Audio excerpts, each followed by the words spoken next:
Hey everyone, welcome back to Monday Movie Madness with Clueless. And y'all, this movie lied to us. Now, before anybody gets offended, let me say this first.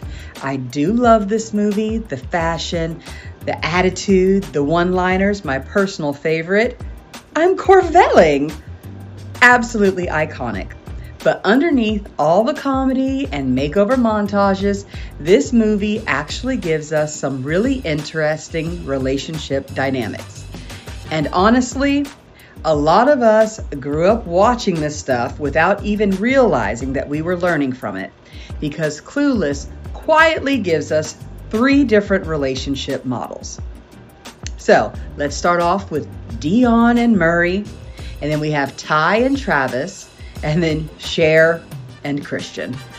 And every single one teaches us something different about dating, attraction, and emotional maturity. So, to start off, Dionne and Murray. Chaos equals chemistry. Because if we're honest, a lot of us call this relationship goals. They're funny, they're attractive, and they have chemistry. But if you really pay attention, they are emotionally chaotic. They argue constantly. Everything becomes a dramatic episode. Every interaction turns into tension, sarcasm, or conflict. And because it's entertaining, we mistake it for passion. But let me say this. Emotional stimulation is not the same thing as emotional intimacy. A lot of people think constant arguing, jealousy, tension, emotional highs and lows means the relationship is deep. Nah, friends, sometimes it means y'all are just exhausted. And this is the very definition of toxic. We romanticized dysfunction and called it chemistry. Meanwhile, healthy love usually doesn't keep your nervous system in flight or fight mode all day. So if we go to relationship number 2, Tai and Travis, safety equals stability. Now here is where the movie sneaks in the healthiest relationship. Tai and Travis. And we notice something important. Travis liked Tai before the transformation, before the makeover, before the popularity, before she became socially acceptable. He genuinely liked her. One of the clearest moments is at the party scene. Tai is vulnerable and emotional because she's just been hit in the head with a shoe clog, right? And Travis is actually concerned about her well-being.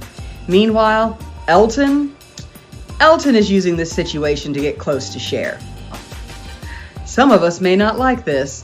One man was paying attention to Tai as a person, and the other was being performative because he wanted access to someone else, using Tai as the middleman. That happens in real life all the time. Some people don't actually care about your well-being. They care about proximity, validation, attention, or what you can do for them socially. But Travis, he showed concern without performance.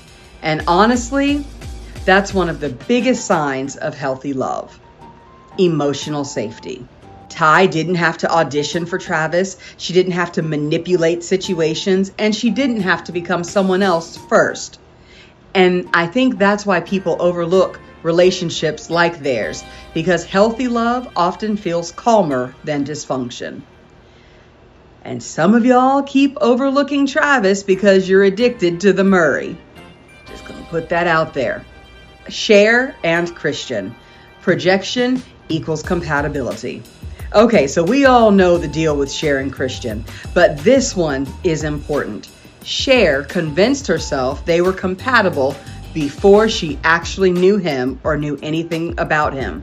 She liked how he looked, how he dressed, the fantasy, and the aesthetic of them together. But she projected compatibility onto him. And honestly, people still do this every single day. Sometimes we fall in love with the idea of a person before we ever learn who they actually are. And Cher kept trying to force this romantic storyline while completely missing the reality. And that's why this storyline matters. Attraction does not automatically equal compatibility. Just because somebody is attractive, stylish, cultured, funny, or exciting does not mean they are emotionally aligned with you. And some of y'all are dating potential, are projecting, and just building up Pinterest boards based on your projection. So, what makes Clueless so interesting is that the healthiest relationship in the movie is the least dramatic one. And that says a lot about what we've been taught to value, especially in the 90s.